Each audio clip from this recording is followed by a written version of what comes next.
तो बढ़ते हैं बेटा क्वेश्चन नंबर 27 की तरफ।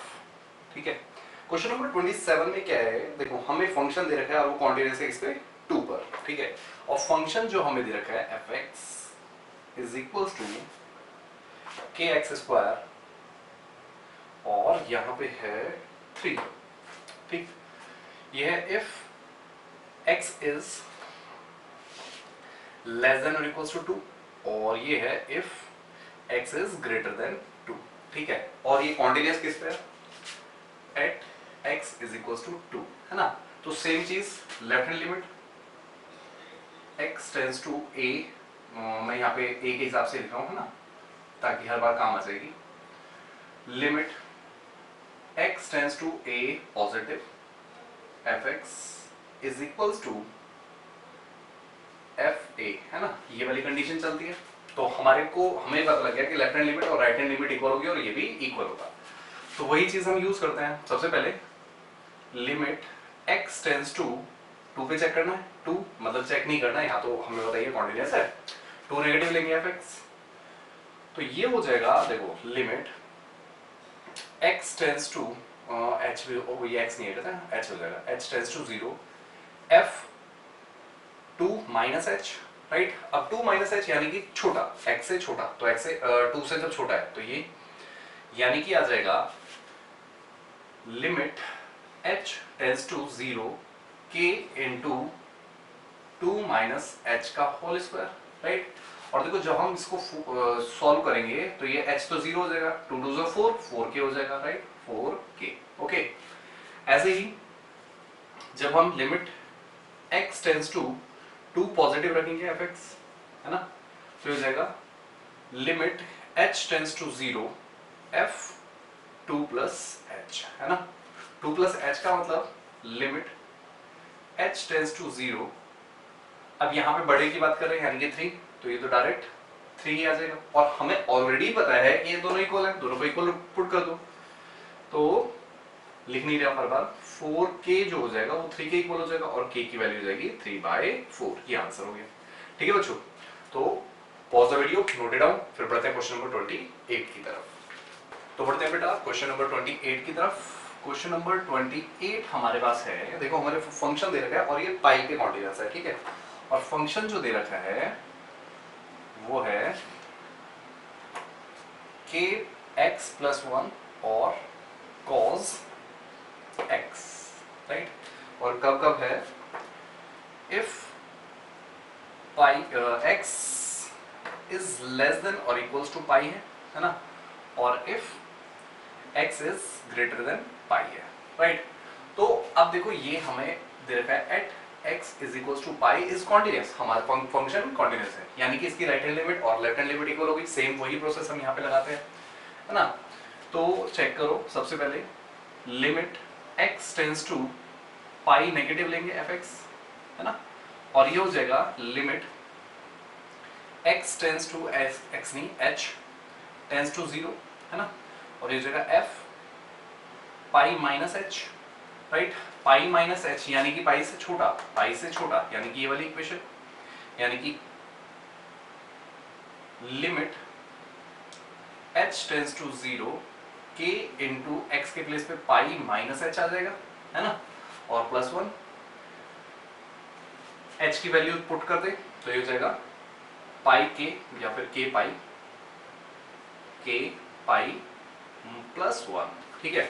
ऐसे ही हम क्या पुट करेंगे, limit x tends to pi positive fx, right, और ये जाएगा limit h tends to 0 f pi plus h, right. और पाई प्लस h का मतलब हो गया लिमिट h टेंड्स टू 0, है ना, h tends to 0 pi plus यानी कि cos थीटा, यानी कि cos pi plus theta, pi plus h, pi plus इसके प्लेस पे पाई प्लस h आ जाएगा, पाई प्लस h, ठीक है, इक्वल्स टू, अब देखो जब हम h की वैल्यू पुट कर देंगे 0 तो ये हो जाएगा cos पाई, है ना। अब ये दोनों इक्वल हो जाएंगे, हम इन दोनों को इक्वल कर देते हैं, तो ये देखो इक्वल हो जाएगा, तो हो जाएगा k pi +1 equals to cos pi, और cos पाई की वैल्यू जो होती है, देखो चेक करते हैं, ये हमारे पास 0, ये π/2 और ये पाई, है ना। cos 0 पे क्या होता है, cos 0 पे 1, तो पाई पे कितना होगा -1, बात समझ में आई। तो ये बेसिकली क्या हो जाएगी -1 और पाई x इज इक्वल्स टू पाई के टर्म्स में ही आएगा, हाँ ठीक है पाई के टर्म्स में ही आएगा, k की वैल्यू जाएगी तो ये हो जाएगा k pi plus 1 is equals to ये -1 हो गया, है ना, ये उधर जाके -1 हो जाएगा, k pi is equals to -1 तो ये हो जाएगा k इज इक्वल्स टू -2/पाई, ये हमारे पास आंसर हो गया। ठीक है बच्चों, तो pause the video, note it down, फिर बढ़ते हैं क्वेश्चन नंबर 29 की तरफ। तो बढ़ते हैं बेटा क्वेश्चन नंबर 29 की तरफ, है ना। 29 में जो हमें फंक्शन दे रहा है, डायरेक्ट पहले फंक्शन लिख देता हूँ, f(x) is equals to kx plus 1 और 3x प्लस -5 इफ और इफ। अब यहाँ पे किससे छोटे और किससे बड़े, ये है x इज लेस देन और इक्वल्स टू 5 और यहाँ पे x इज ग्रेटर देन 5, है ना, और ये फंक्शन कॉन्टिन्यूअस है at x is equals to 5 पे अगर कॉन्टिन्यूअस है तो यानी कि इसकी लेफ्ट हैंड लिमिट और राइट हैंड लिमिट इक्वल होंगी, बात समझ में आई। तो सबसे पहले वही फाइंड कर लेते हैं, लिमिट x टेंड्स टू 0, है ना, नहीं 0 नहीं 5, है ना, 5 नेगेटिव fx, तो ये बेसिकली हो जाएगा limit h tends to 0 f 5 minus h, right. अब 5 माइनस h जब हम पुट करेंगे तो ये इस वाले फंक्शन में आएगा, क्योंकि x जब 5 से छोटा है तो ये वाला फंक्शन है, तो हो जाएगा limit h tends to 0 k into 5 minus h plus 1, right. अब 0 की वैल्यू पुट कर देते हैं, ये हो जाएगा 5k प्लस 1, राइट। ऐसे ही इसकी limit x tends to 5 positive fx, है ना, is equals to limit h tends to 0 f 5 plus h is equals to limit h tends to 0, और अब देखो यहाँ पे बड़ा है ना, यानी कि बड़े के लिए ये वाला, यानी कि 3 into 5 plus h minus 5, right, और ये h रखते ही 0 हो जाएगा, 15 माइनस 5 यानी कि 10। अब ये दोनों इक्वल है, यानी कि 5k plus 1 is equals to 10, और ये हो जाएगा 5k is equals to 10 minus 1 और 5k इज इक्वल्स टू 9/5, ये आंसर हो गया। ठीक है बच्चों, तो pause the video, note it down, फिर बढ़ते हैं क्वेश्चन नंबर 30 की तरफ। तो बढ़ते हैं बेटा क्वेश्चन नंबर 30 की तरफ। देखो क्वेश्चन नंबर 30 में हमें कह रहे find the value of A B such that the function जो हमें डिफाइंड है ना, f(x) इज इक्वल्स टू ये है 5 if x is less than और इक्वल्स टू 2 है, राइट, और ax plus b if x 2 से तो बड़ा है पर 5 से वो 10 से छोटा है, राइट, और 21 if x is less greater than और इक्वल्स टू 10। ठीक है, अब देखो इसमें हमें a और b की वैल्यू फाइंड करनी है, और हमें एक चीज और बोला है, इस फंक्शन इज कॉन्टिन्यूअस, ये एक फंक्शन जो है कॉन्टिन्यूअस है। अब देखो कॉन्टिन्यूअस है, इसका मतलब बेसिकली जो ब्रेक हो रही है वो 2 और 10 पे हो रही है ना, और 2 और 10 पे यानी कि उसकी लेफ्ट हैंड लिमिट और राइट हैंड लिमिट दोनों इक्वल होंगी, तो वही चीज करते हैं। देखो सबसे पहले हम at x is equals to 2 पे करते हैं, तो देखो limit x tends to 2 negative fx, है ना, ये हो जाएगा limit h tends to 0 f 2 minus h, है ना, माइनस h के लिए यानी कि 2 से छोटा पे ये, तो डायरेक्ट आंसर 5 आ गया, राइट। ऐसे ही limit x tends to 2 positive fx, है ना, is equals to limit h tends to 0 f 2 plus h हो जाएगा, राइट। 2 प्लस h के लिए हम ये वाली वैल्यू लेंगे, यानी कि limit h tends to 0 a x के प्लेस पे 2 प्लस h आ जाएगा, राइट, प्लस b, तो हमारे पास आ जाएगा, देखो h की वैल्यू पुट करते ही 2a प्लस b आ जाएगा, राइट। ये हमारे पास यानी कि ये दोनों इक्वल हो गए, राइट। इससे हमें ये पता लगा कि 2a plus b is equal to 5, ये हमारे पास फर्स्ट इक्वेशन होगी। ठीक, ऐसे ही हम इसमें सेकंड इक्वेशन भी इक्वल कर देंगे, राइट। अच्छा यहीं पे कर देता हूं पहले। अब at x is equal to 10 पे चेक कर लेंगे, राइट।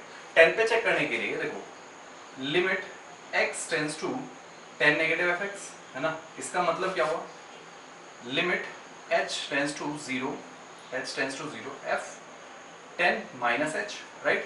10 माइनस h है ना।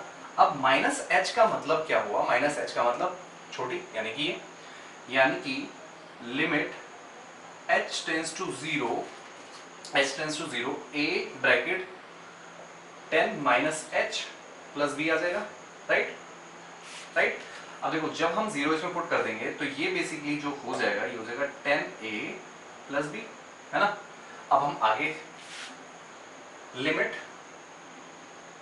x tends to 10 positive fx, है ना, तो ये हो जाएगा limit h tends to 0 f 10 plus h, right. जब हम 10 प्लस h पुट करेंगे तो देखो 10 प्लस में 21 ही है डायरेक्ट वैल्यू, तो इस कंडीशन में ये और ये भी इक्वल है, यानी कि 10a plus b is equal to 21, ये सेकंड इक्वेशन हो गई, राइट। अब देखो ये फर्स्ट इक्वेशन हो गई, ये सेकंड इक्वेशन हो गई, सॉल्व कर लेते हैं फ्रॉम, या फिर ऐसे लिख देते हैं फ्रॉम फर्स्ट एंड सेकंड। देखो 2a plus b is equal to 5 है, ऐसे ही 2a plus b is equal to 21 है, माइनस, अच्छा ये 10 है ना, 10 माइनस माइनस माइनस, ठीक है, ये कट गया। 10 में से 2 गया, बचा माइनस 8a, और यहाँ पे माइनस देखो 21 में से अगर 5 गया बचा 16, राइट। माइनस से माइनस कट गया, a की वैल्यू हो गई 16/8, और ये कट गया 2 पे। इसको पुट कर दो, पुट इन फर्स्ट में पुट कर देते हैं। फर्स्ट हमारे पास इक्वेशन क्या है, 2a, यानी कि 2 इंटू a की value 2 plus b is equals to 5, और b हमारे पास आ जाएगा 5 माइनस 4, यानी कि 1। b की वैल्यू कितनी आ गई, 1, ठीक है। तो a हमारे पास 2 आ गया और b हमारे पास 1 आ गया, ठीक है बच्चों। तो pause the video, note it down, फिर बढ़ते हैं क्वेश्चन नंबर 31 की तरफ। तो बढ़ते हैं बेटा क्वेश्चन नंबर 31 पे, है ना, 31 ही ना, हाँ 31। देखो हमें एक फंक्शन दे रखा है fx, है ना, और ये है cos x स्क्वायर, है ना। तो बच्चों देखो ये जो cos x स्क्वायर है ना, बेसिकली एक कंपोजिट फंक्शन है। कंपोजिट फंक्शन क्या होता है, जब दो फंक्शंस को आपस में कंबाइन कर दिया जाता है। जैसे कि मैं बताता हूँ थोड़ा सा, है ना, हिंट देता हूँ थोड़ा सा, और इन क्वेश्चंस को मैं टोटल सारी चीजें करके नहीं बताऊंगा, क्योंकि इतने सारे क्वेश्चन कर चुके हैं, इनमें ये सारी चीजें ऑलरेडी आ चुकी है, तो डायरेक्ट बता दूंगा, ठीक है। तो बस उसको थोड़ा सा समझ लेना। देखो सबसे पहले अगर मैं इसकी बात करूं कंपोजिट फंक्शन, मान लेता हूं मैं एक hs फंक्शन है, hx वो है cos x, है ना, और एक gx फंक्शन है वो है x स्क्वायर, राइट। अगर मैं h ऑफ gx बना दूं, है ना, h ऑफ gx आपने 11th क्लास में पढ़ा हो, दो फंक्शन को आपस में कंबाइन करते हैं, तो ये देखो कुछ यही तो बन के आएगा cos, देखो मतलब कि h ऑफ gx, मतलब h में जो x है उसके प्लेस पे क्या आ जाएगा, x स्क्वायर, तो यही तो बन के आएगा।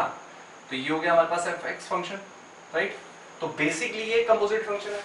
अब देखो कंपोजिट फंक्शन में एक बात होती है कि अगर gx हर एक नंबर पर क्या है, कॉन्टिन्यूअस है, राइट, और ऐसे ही जो आपके पास hs फंक्शन इस पर कॉन्टिन्यूअस है, तो ये फंक्शन पूरा का पूरा कॉन्टिन्यूअस हो जाता है। बात समझ में आई, किसी भी वैल्यू पे, दोबारा बताता हूं, अगर ये फंक्शन आपका कॉन्टिन्यूअस है, ठीक है, यानी कि ये जो x स्क्वायर है, ये x स्क्वायर है, अगर ये फंक्शन आपका कॉन्टिन्यूअस है एट एनी वैल्यू, ठीक है, और उसी के साथ अगर ये भी आपका किसी भी वैल्यू पे कॉन्टिन्यूअस है ना, तो इस वैल्यू पे भी तो कॉन्टिन्यूअस होगा।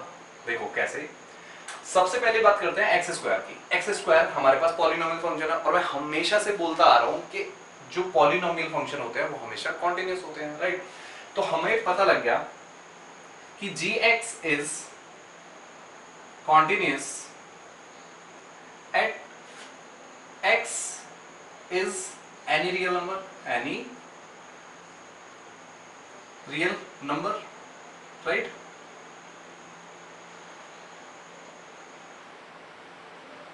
वैसे ही अब देखो ये cos x भी तो पूरा का पूरा क्या होता है, कंपोजिट, मतलब cos x भी तो देखो ना यार, ये अगर मान लो हमारे पास वो है क्या ग्राफ है ना, तो cos का जो हम डायग्राम बना सकते हैं, ग्राफ जो बना सकते हैं वो भी तो बिना पेन हिलाए बना सकते हैं, जितना मर्जी बनवा लो।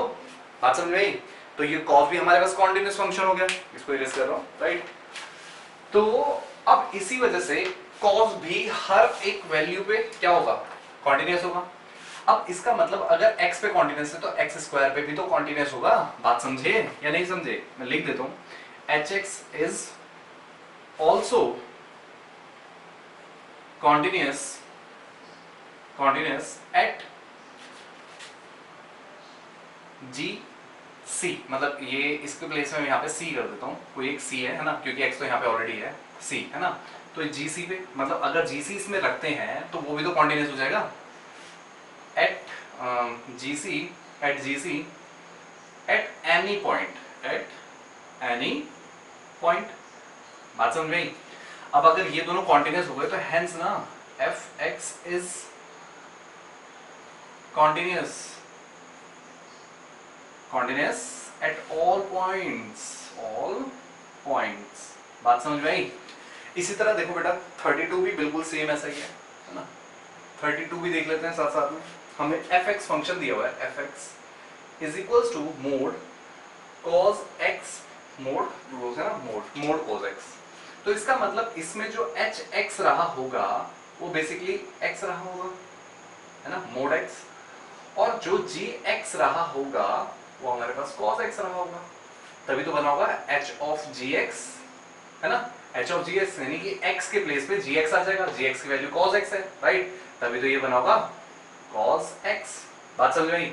अब देखो मोड फंक्शन तो होता ही कॉन्टिन्यूस है, हमें पता है। अब देखो cos जो फंक्शन है वो तो कॉन्टिन्यूस है ही, अब इसको अगर यहाँ पे भी पुट कर देंगे तो ये भी तो कॉन्टिन्यूस हो जाएगा, तो हेंस फंक्शन, अगर देखो आपको प्रूफ करके दिखाना है, वैसे तो इतना सफिशिएंट है, ठीक है, बट आपको फिर भी कैसे नहीं, हमें तो चेक करना, तो आप चेक कर सकते हो, वैल्यूज पुट करके देख लेना, जैसे हमने अभी तक किया है, बहुत सारे क्वेश्चंस में किया है। कॉस हमने 21 में भी 21 क्वेश्चन में किया था, जिसमें हमने उसको प्रूफ किया था, ठीक है। अभी देख लेता हूँ 21 ही है, हाँ 21 नहीं 20 क्वेश्चन में हमने इसको प्रूफ किया, नहीं 21 में ही प्रूफ किया था, ठीक है, कि कॉस कॉन्टिन्यूस फंक्शन होता है, बिल्कुल वैसे ही करके कर सकते हो, ठीक है। तो hence fx is continuous at all the points, all x belongs to real number, ठीक है। तो pause the video, note it down, फिर बढ़ते हैं क्वेश्चन नंबर 33 पे। तो बढ़ते हैं बेटा क्वेश्चन नंबर 33 की तरफ, है ना। 33 में हमें दे रखा है fx is equal to sin mod x, fx is equal to sin mod x, right. तो सेम चीज बिल्कुल जैसा अभी हमने किया है ना, दो फंक्शन का मिक्सअप है, यानी कि hx जो होगा वो sin x होगा और gx जो होगा वो mod x होगा, है ना। जब हम इनको कंबाइन कर देंगे h of gx, और हमें पता है h of gx, और हमें पता है कि sin भी कॉन्टिन्यूस होता है, mod x भी कॉन्टिन्यूस होता है ना, तो ये बन जाएगा basically sin mod x, right. तो हेंस पूरा ही लिख देते हैं, है ना, hx is continuous at all the points, all the x belongs to R, है ना, ऐसे ही gx is continuous at all the x belongs to R, hence जब भी कंपोजिट फंक्शन बनता है तो कॉन्टिन्यूस फंक्शन से तो वो भी कंपोजिट मतलब कॉन्टिन्यूस ही होता है, तो simple, hence fx is also continuous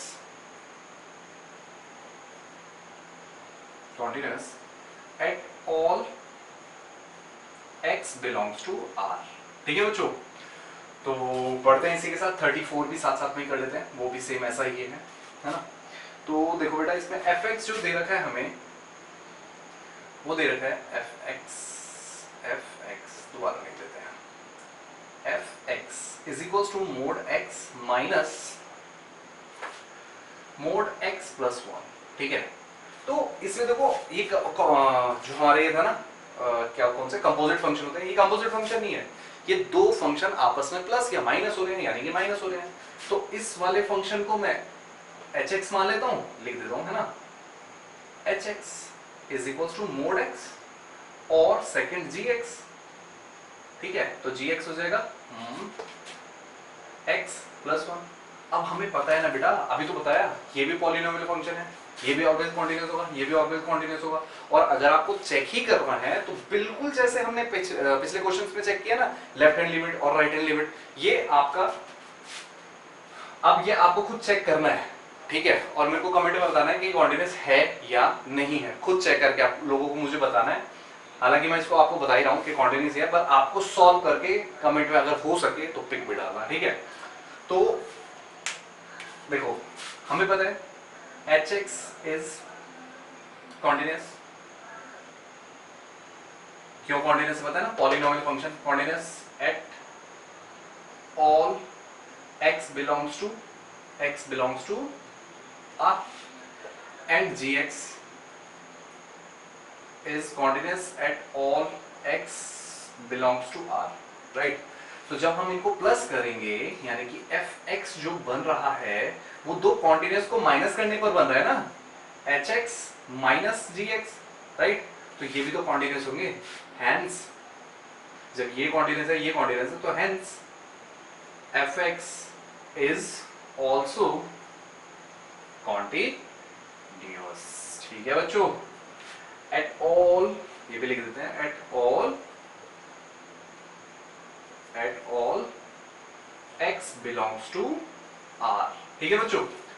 तो pause the video, note it down, फिर मिलते हैं नेक्स्ट एक्सरसाइज यानी कि 5.2 पे। और उससे पहले मैं आप लोगों को कुछ छोटी सी इंफॉर्मेशन देना चाहता हूँ। फर्स्ट तो ये कि अगर आप लोगों को कोई भी प्रॉब्लम है, मतलब इसके अलावा भी कोई भी बुक में से या कोई भी क्वेश्चन आप लोगों को समझ में नहीं आ रहा है इस बुक से या किसी और बुक से या किसी चैप्टर से, तो आप लोग मुझसे कमेंट में बिल्कुल पूछ सकते हैं, ठीक है, बिना डरे बिना झिझके, ठीक है।